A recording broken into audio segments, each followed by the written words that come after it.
check, 1, 2, 3, 4, 5. Mic check, 1, 2, 3, 4, 5. Excellent, thanks. We got a lot of meetings now, so it feels like kind of humble. I remember those meetings. You're doing it for the early days. Thank you. Thank you very much. I appreciate it.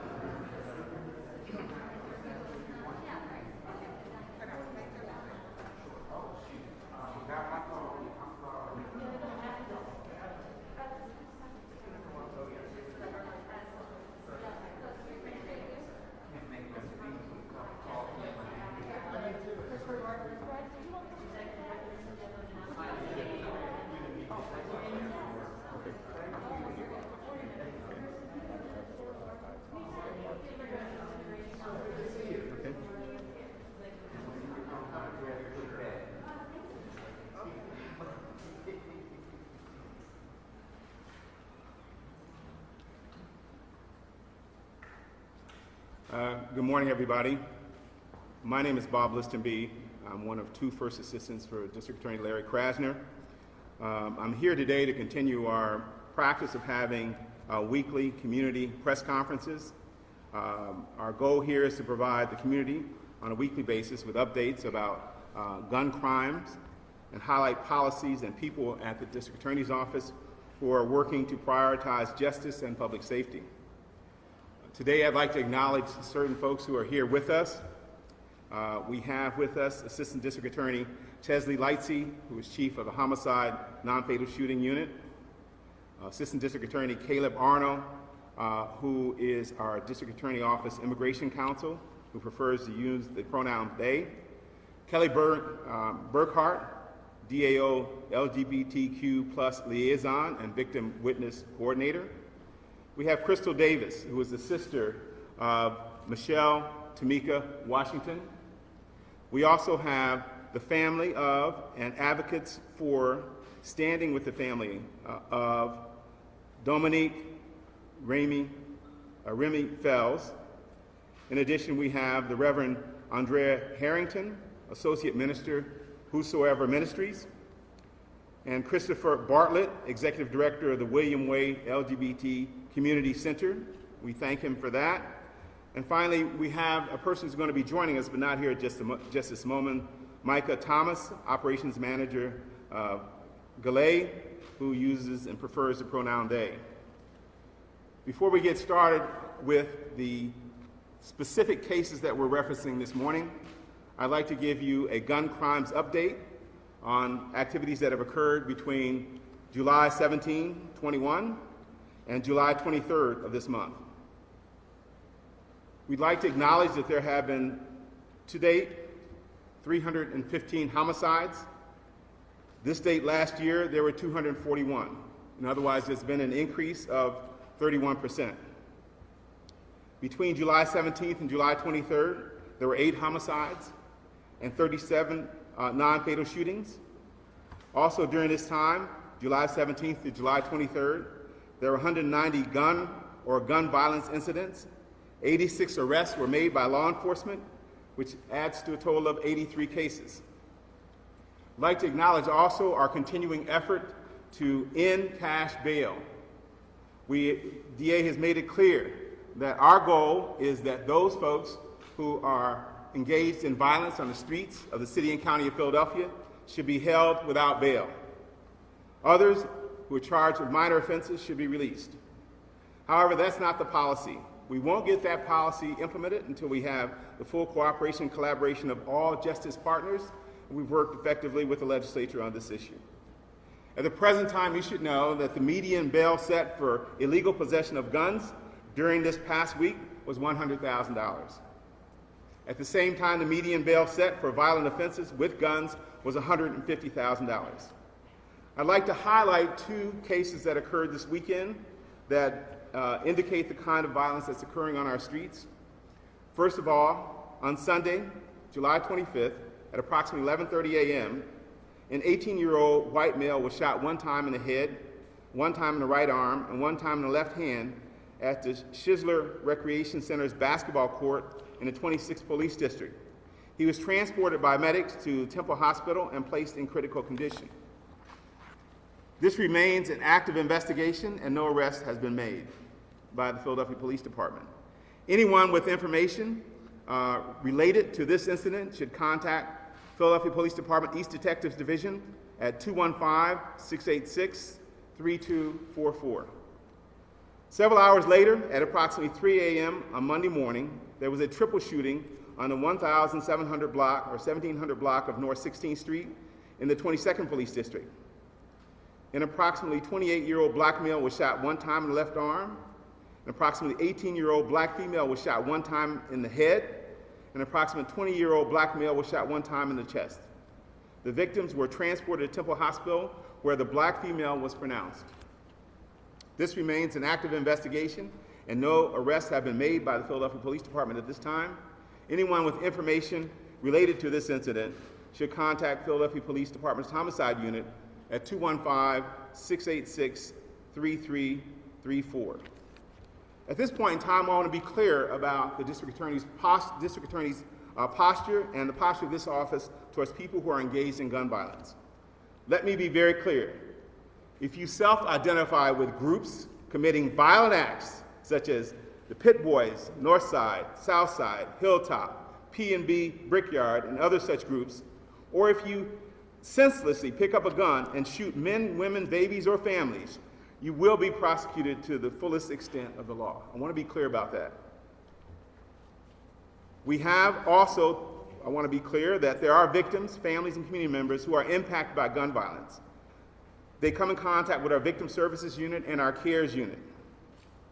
We have with us Kelly Bernhardt, who is our LGBTQ plus liaison and victim witness coordinator, and she will speak about support services provided to families who have lost a loved one to homicide this past week. I also want to highlight one of the District Attorney's policies, which is focused on violence prevention. The DA has been adamant. He is not about stepping in after there has been a homicide committed or after there's been non-fatal shooting. He wants to do everything we can to prevent gun violence in the city. Since 2021, the DAO has distributed more than $240,000 in grants to 12 community-based organizations. DA Krasner is committed to giving out $1 million this year to organizations that have a 501c3 nonprofit status and that work with young people and whose mission is anti-violence or anti-drug in nature. Any organization interested in applying for grant funding should reach out to the Philadelphia Foundation at grant-making services at philafound.org. That's grantmakingservices at philafound.org. While our office continues to work diligently to implement reforms and progressive policies aimed at improving the criminal justice system in Philadelphia, such as our Restorative Justice Initiative and juvenile justice diversion, we simultaneously remain committed to the vigorous prosecutions of shootings and homicides. I want to be clear about that, so let me repeat it. While we are in favor of progressive policies, we simultaneously remain dedicated to vigorously prosecuting shootings and homicides. We're going to highlight updates on 2 homicide cases involving transgender women. We strongly condemn hate crimes against the LGBTQ plus community, and I want to make it clear that we will do whatever we can to support the investigation and prosecution of people who are engaged in those hate crimes. I want to affirm the District Attorney's Office commitment to ensuring public safety for all of Philadelphia's communities, regardless of gender identity or sexual orientation. At this time, I would like to introduce to you Assistant District Attorney Chesley Lightsey, Supervisor of the District Attorney's Homicide and Non-Fatal Shootings Unit, who will provide specific updates about recent developments in homicide cases involving the deaths of 2 transgender women, Michelle Tamika Washington and Dominique Remy Fells. Chesley?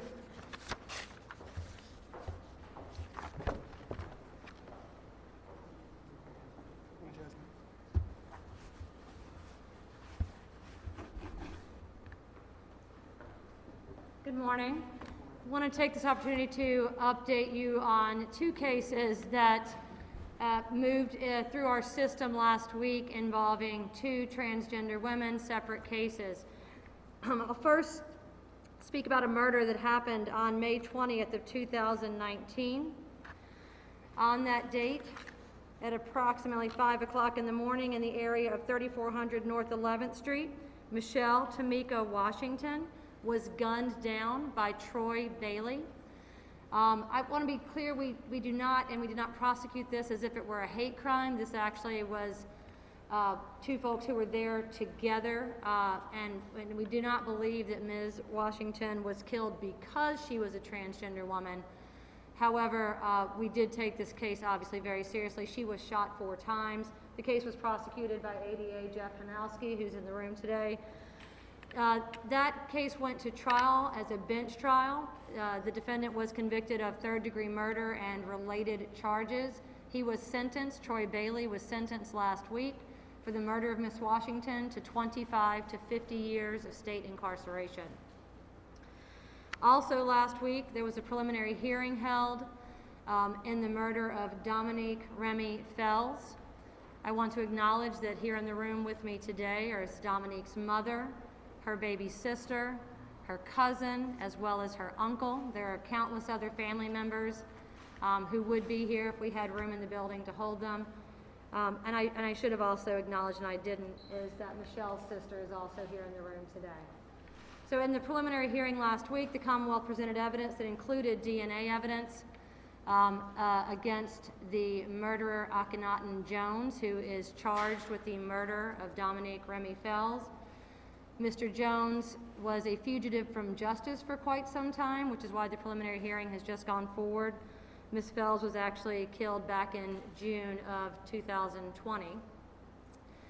Mr. Jones was held over on murder generally, which includes the charge of first-degree murder, as well as other related charges. That case will be moving forward to trial, and the Commonwealth looks forward to our opportunity to prosecute Mr. Jones for that murder. Thank you.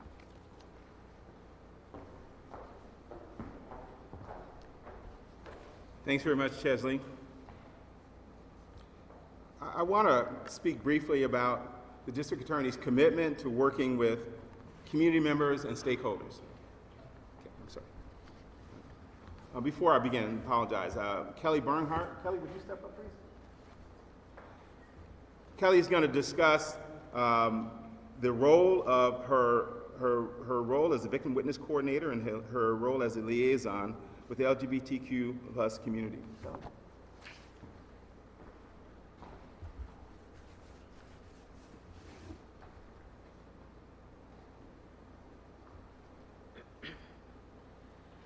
Good morning, everyone. My name is Kelly Burkhardt. I'm LGBTQ liaison for the Philadelphia District Attorney's Office, as well as victim witness coordinator. I've worked in multiple units. So victim services has been my thing for the last three plus years. And I have to say that doing this work has been probably one of the most rewarding yet very gut-wrenching jobs that I've ever committed to. This pin symbolizes the trans flag, and I worked with Michelle Tamika Washington prior to unfortunately being murdered in 2019, of which she was number 6 out of 27 trans women who were murdered. So even though we think that certain cases may not be hate crimes, there is definitely hate against trans women, and I think that's really important to know. The average life expectancy of a trans woman, especially a trans woman of color, is 35 years old. I learned a lot from Michelle, but going back to this pin, the day I found out she died, May 19th, that morning, when I got a phone call at 7:30 in the morning from the Office of LGBT Affairs, I immediately put this on my badge, and now I wear it here proudly because I've committed to making sure that as a cis person, everyone outside of, or in my world, in my space, is very well aware of the importance of us to uplift trans folks, particularly Dominique Remy Fells, Tracy Mia Green, and of course, Michelle Tamika Washington. In victim services, we end up reaching out immediately when someone is, through our CARES team, if someone is unfortunately murdered. We're on the ground calling the family, being there with them, working with them to show them, working through the paperwork because they're just going to get flooded with a bunch of that stuff. We're there to, of course, give information about court dates and acknowledging sort of a lot of fear that a lot of folks go through, but we work with everyone with a trauma-informed care approach, which means that we immediately we work with empathy. We want to make sure that our victims, families, survivors are safe. We want to make sure that we're giving them trustworthiness and transparency, along with collaborating with them to come up with the best solution for them and for that family to heal from this trauma, as well as empowering them. And I think this is one of those moments right here which is very empowering, even though unfortunately justice will never be served truly with the loss of the Philadelphians, the trans women in our community, but it's empowering that family is here. Thank you to the family of Dominique Fells for being here. Thank you to the family of Michelle Tamika Washington for being here. And lastly, I just want to touch on one little thing that we do. It's called a victim impact statement. And this statement is really important only in the sense of, for two reasons. One, it gives the family, the victims, the survivors, the ability to talk about how this has affected them. I thankfully, Miss Davis, who is Tamika's sister, we grew a really immeasurable bond, I think, over this process, and being able to be there for her and watching her grow has been empowering. When we went over the victim impact statement the day before the sentencing of Troy Bailey, her son was around. Her son was 3 years old when his aunt Tamika was murdered. And when we were going through the statement, we were trying to not have very harsh language for the 5-year-old, the age of him now, but he asked us when the name came up, did he kill her? He asked her that question, and then he emphatically stated he shot her. And Miss Davis was incredibly, as myself, incredibly affected by this, because she never speaks like that around him, and it's just, she asked, how do you know that? And he said, bad people do bad things. So it's really important just to remember to uplift everyone. This affects everyone's life. It doesn't just affect the life of the person who is gone or the family that's here. It affects everyone. It affects our community. So I hope we all just continue to uplift everyone. Thank you.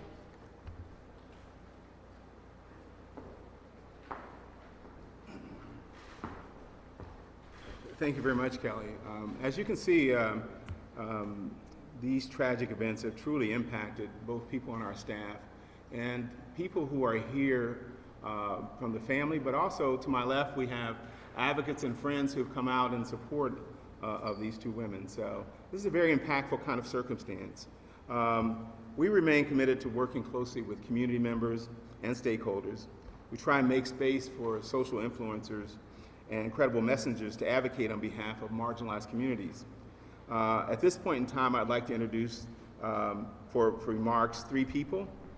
Christopher Bartlett, who is the Executive Director of William Way LGBT Community Center.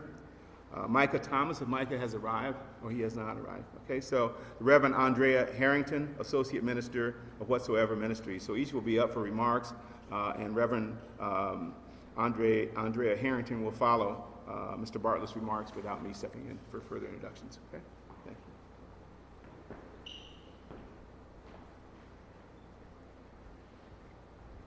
Good morning. I'm Chris Bartlett. I use he, him, his pronouns, Executive Director of the William Way LGBT Community Center.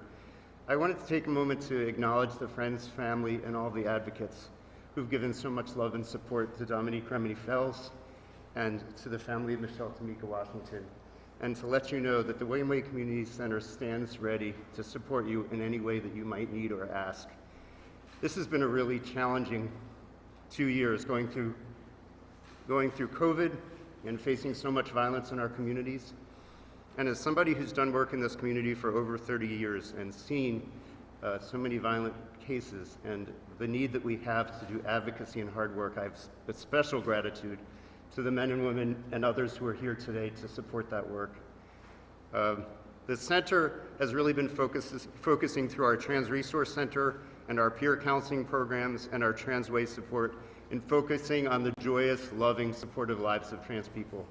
And I did want to note that Dominique Remy-Fells once walked a fashion show in this room in a moment of joy. And if you've ever seen the picture of her in that joyous moment celebrating her life, you join me in even greater grief for her loss. And I try to get in touch with that level of loss and sadness when we face these murders, and really think about what we can do as a community center to address the structural issues that lead to this violence, to improve school district and school support for our students, to improve job opportunities, and to really doing work in communities to educate folks about trans people's real lives and the incredible contributions they make in every community in this city. So I'm very grateful for the hard work that's been done to stand alongside the families of the victims during this challenging time. And I do invite those families and friends and advocates to reach out to us at the Center for support as we move forward. Now I'd like to introduce Mika.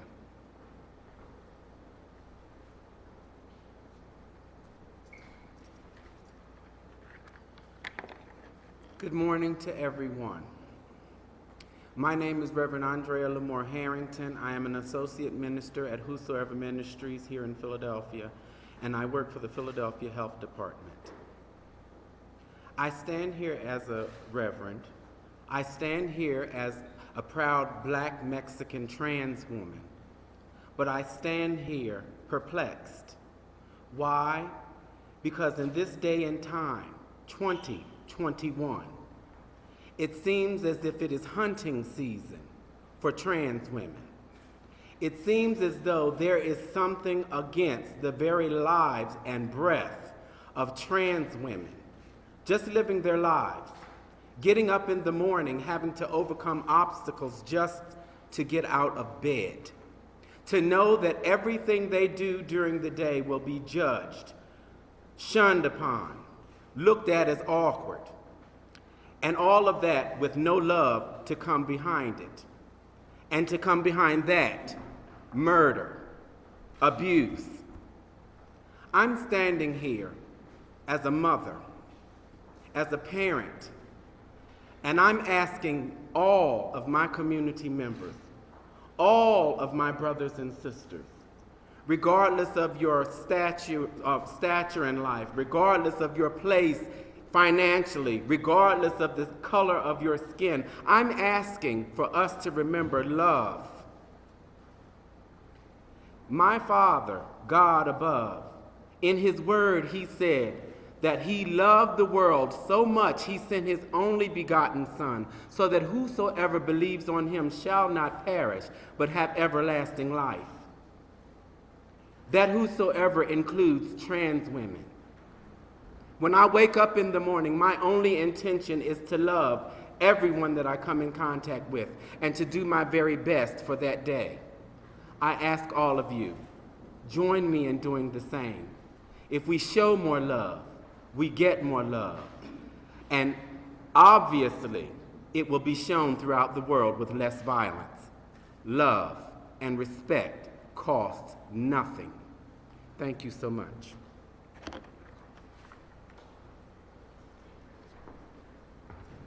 Thank you very much, Reverend Harrington. At this time, we'll take questions from the press. I want to acknowledge up front that many of the questions will be directed to folks who you've just heard from, who can address some of the issues a little more specifically than I can. So who wants to go first, if any? What is the bench trial? Let me ask Chesley to stand up.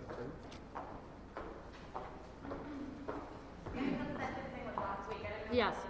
So you asked what a bench trial is. So that is it. When was it? I'm sorry, Jeff. I didn't know if that was recent or. My apologies. I'm going to ask ADA Hanowski to answer that. Good morning. It was May 7th of this year. Okay. And he was convicted of third degree? Third degree and firearm offenses. Okay, gotcha. And then as far as the case against Mr. Jones, are you? No. That'd be Chesley. Sorry. I was hoping you could talk a little bit about some of the evidence against him. I think you mentioned, was the prelim held last week or delayed? The preliminary hearing was held last It was week. held last week? Yes. I know you mentioned since there's some DNA evidence, can you talk a little bit more? There is DNA evidence, and I'm not going to go into a lot of detail, but what I will say is that at a home that was rented or lived in solely by Akhenaten Jones. There was DNA evidence found there in the home and apartment that Mr. Jones lived in to suggest that Dominique or Ms. Fells was killed in that home. And that's what the DNA evidence pointed to. And you said that you mentioned one of the murders was not a hate crime, but this murder you're talking about Akhenaten Jones is considered a hate crime? We have no evidence or reason to believe that this was motivated solely by the fact that Ms. Fells was a transgender woman. In fact, the evidence that we have would suggest that there was a prior relationship between Mr. Jones and Ms. Fells, so this wouldn't, there's no indication that this was because of her status as a trans woman.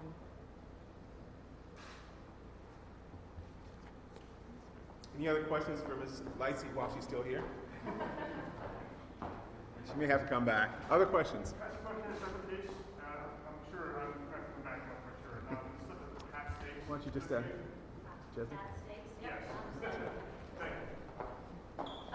The update is that arrest warrants have been, well, an arrest has been made and another arrest warrant has been approved. I don't have the names of those folks here with me right this second. Do you have a specific question regarding it? There's video circulating on a flight between Paul Parker and David Pedro. Is this part of the investigation? The video, I have not seen the video that is circulating. I can tell you that there is video evidence in the case, so I've not seen what's been circulated. I'm guessing on social media, is that where you're seeing it? I've not seen that personally, so I can't speak to it, but we do have video evidence in the case. I'm sure that's part of the investigation. Yes, it is. And will the video evidence dictate like what any kind of charges like Parker may face? So the video evidence certainly always helps that, and obviously witnesses who were at the scene, there were many. They did come forward and give information to police, but that coupled with the video evidence is what the charges will be based upon. Okay, you're welcome. Oh, just a second, Jasmine. Why don't you just stand here? I will just stand here. Other questions? Yes, please. Mr. Lisby, is the DA's office committed to investigating all unsolved deaths of trans people, including Lamore? So what I should say is this. I want to start with the investigations happen at the police department normally. I understand in NYSA that was a little different, and that was before my time in the office, so I apologize for not having as much information. But yes, the office is always committed to, if there's new evidence that is brought forward, if there's something that we didn't know before, or something that would change the way that we view prior evidence. No investigation of a homicide is ever officially closed unless we know who the suspect is and maybe the suspect is dead, but we don't ever stop investigating those cases. Stand by, Jasmine. Yeah. Other questions? Yes. We actually have a question from WHYY from Ms. Davis. He wants to know how you feel about sentencing. Would you like Ms. Davis?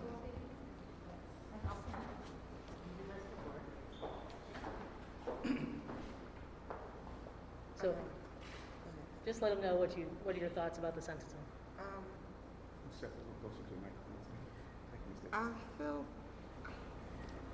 I'm not sure about the sentencing.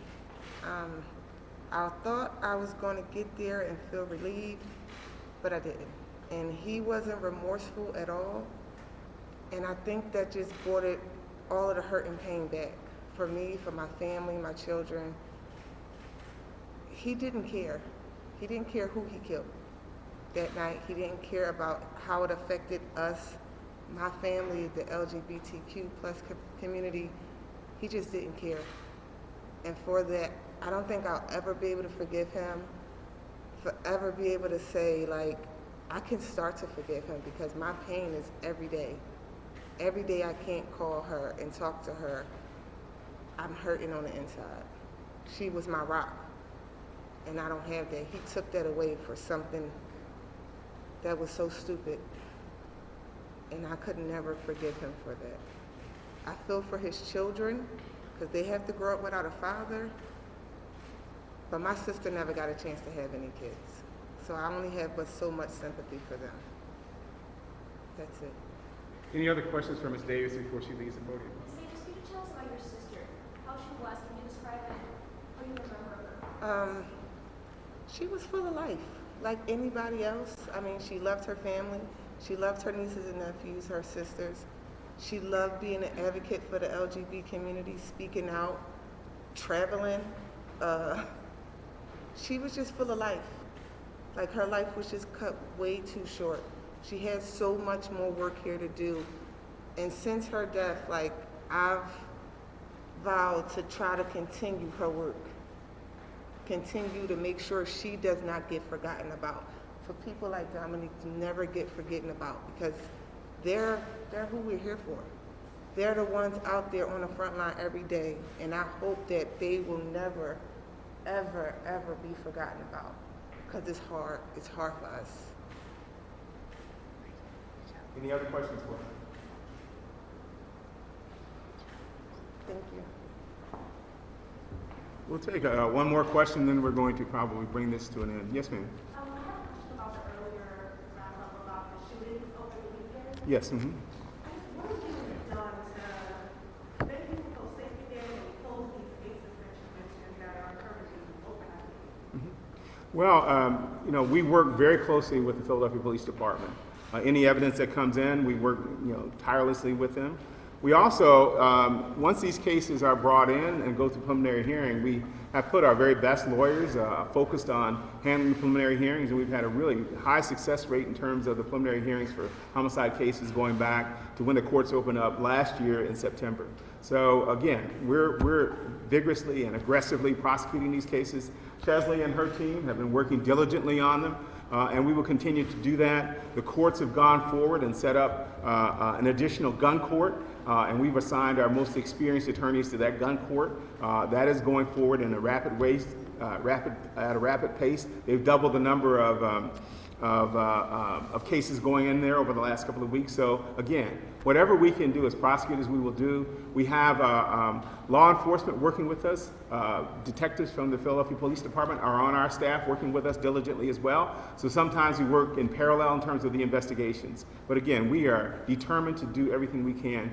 But the real key here is prevention. Prevention is about getting to these cases before they happen. No one wants to talk to a family that's experienced the kind of grief that you saw here today about how we're prosecuting cases. They want to hear about what's going on both with us, with our partners in the community, and especially in the community, to try and prevent these kinds of crimes from happening. And that too is where we're focusing. We're doing that in terms of our grant program, but we have a lot of other things that need to be done both by us and by other members of the criminal justice community. Just one final question. So I know that in both of these cases, they said that they weren't exactly motivated by the victim's status as a trans person, but we know that there are a lot of factors that make trans women particularly vulnerable to this type of violence. Mm-hmm. So I was wondering, I'm not sure who the right person is here to talk about that, but I was wondering if anybody would be able to talk a little about some of the sort of social factors. Kelly, do you want to step back up, please? Sure. Thanks. I mean, the social factors are pretty simple. People don't like what they don't know, so they may not hire someone who identifies as a trans person or they think looks different. So it's unemployment, it's housing issues. Some folks have had to use sex work for survival, just to eat, to pay their rent, to get medicine for their loved one that they're taking care of. So when we uplift, this is what I was talking about, like uplifting these voices, it's also uplifting these individuals. So people are, they're you and me, they're parents, they go to church, they are ministers of church, they are, entrepreneurs, they are business owners, they are, truck drivers, they're everything. So, I mean, so things like what a lot of our community partners do is they provide programs and services, and that just means helping folks deal with the trauma that they've dealt with in the past, and that's a big part of it too, is having, mental health is a big issue, and when you're going through all these, down this road of trauma all the time because your parent may not have accepted you at one point, you've been thrown out of your house, you got to find a place to live, you're couch surfing. Some folks have become victims of crime during that. I mean, we have multiple rape cases in our system that may not necessarily be because the person identifies as a trans person, but it's just the fact of it's more of like it's the nuance of it. It's more of like just not liking what we have or what is presented in front of us, and that creates fear. And I think that's why a lot of people get attacked. So. Reverend Harrington? Thanks, Ben. Well, I'd like to give you a picture, if I can, as a trans woman. In school, I'm abused. I'm bullied. So I can't go to school. Well, without an education, how are you supposed to get a job that pays well enough to pay all of your bills? So you turn to sex work or whatever kind of work that is going to get you that money. But it's not going to be the work to really sustain you. But there are others on the outside that see you and say, well, there's another way. Oh, you could do this or you could do that. When you have no education, no love at home.